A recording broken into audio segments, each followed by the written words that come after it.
Sistem berikutnya yang kita pelajari adalah sistem sirkulasi.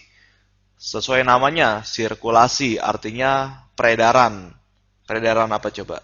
Peredaran darah. Definisi dari sistem sirkulasi adalah sistem yang, nah saya tulis ini, mengangkut zat apapun juga, biasanya adalah zat makanan. Selain itu adalah tambahannya oksigen. Kemana? Ke seluruh tubuh lah. Jadi, bisa diibaratkan, sistem sirkulasi ini adalah kumpulan dari organ-organ yang berfungsi untuk pengangkutan atau transportasi. Jadi bisa diibaratkan seperti jalan raya. Nah, karena itu sistem sirkulasi kita bagi menjadi 3 subsistem yang besar. Karena tidak cukup untuk membahas semuanya, kita bahas satu persatu. Yang pertama adalah pembuluh darah. Yang kedua adalah, jadi pembuluh darah ini ibaratnya seperti jalan rayanya. Yang kedua adalah jantung. Sebagai pompanya, supaya darah itu tetap mengalir, ada jantung. Dan ketiga adalah cairan yang ada di dalam kapiler atau pembuluh darah itu sendiri, yaitu tidak lain tidak bukan adalah darah. Oke, yang pertama, kita bahas tentang pembuluh darah.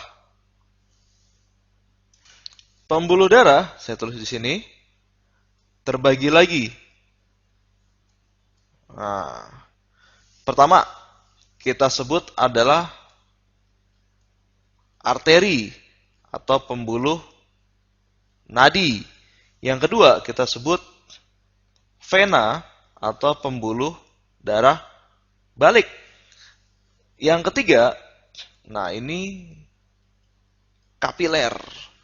Apa perbedaannya? Satu-satu kita sebut. Arteri, vena, dan kapiler. Jadi begini, saya gambar bentuk jantung di sini.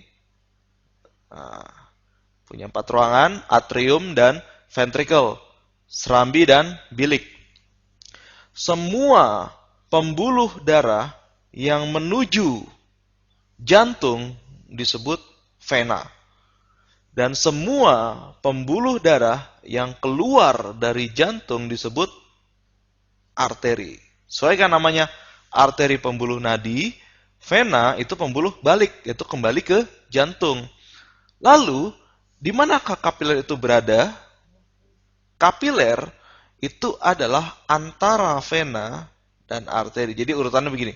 Dari darah dipompa keluar ke vena, maksud saya adalah dari jantung dipompa keluar menuju arteri ke seluruh tubuh. Nah, ini. Nah, kapiler-kapiler darah atau pembuluh darah antara arteri dan vena disebut kapiler. Nah, sekarang kita definisikan kan. Arteri adalah semua pembuluh yang apa tadi? Keluar dari jantung. Karena keluar dari jantung, maka sifatnya tekanannya tinggi kan, karena baru dipompa. Ibaratnya ada pompa air dan dikasih selang air. Maka tekanan air yang berada dekat dengan pompa itu akan lebih tinggi dibandingkan jauh dengan pompa. Kebalikannya, vena adalah semua pembuluh darah yang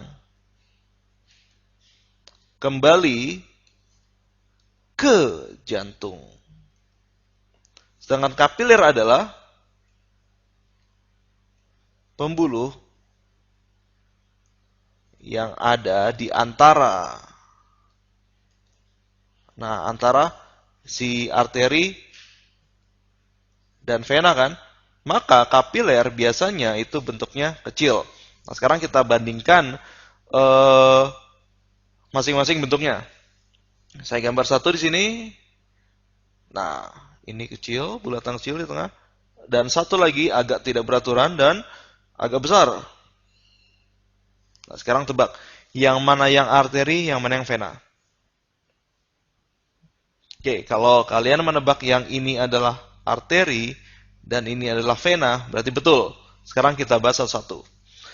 Karena arteri itu keluar dari jantung, ingat, arteri itu adalah semua pembuluh darah yang keluar dari jantung, maka tekanannya akan tinggi.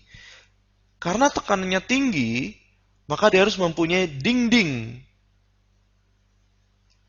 pembuluh yang tebal. Lihat, dindingnya tebal kan di sini. Nah, ini tebal.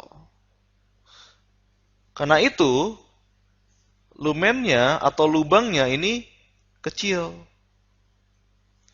Karena kan sudah tempat itu kebanyakan digunakan untuk sel, dinding kapiler. Sedangkan pada vena, karena dia jauh dari jantung, maka tekanannya akan rendah. Karena tekanan rendah, maka dinding kapilernya itu cenderung tipis. Dan lumennya atau lubang untuk aliran darahnya itu cenderung besar. Bagaimana dengan kapiler? Kapiler, nah ini kan arteri, ini vena, sekarang saya gambar tentang kapiler. Kapiler biasanya hanya terdiri dari satu lapis sel. Kenapa satu lapis sel? Jelas, ingat definisi dari sirkulasi mengangkut zat makanan dan oksigen ke seluruh tubuh kan? Jadi, misalnya dipompa dari jantung, lalu di sini ada sel yang membutuhkan makanan atau oksigen. Di sini kan kapiler kan? Saya gambar kapiler. Berarti dia harus mengeluarkan zat-zat yang dibawanya, keluarkan. Semakin tipis selnya, semakin mudah dia mengeluarkan zat ini keluar. Oke, jadi saya ulangi.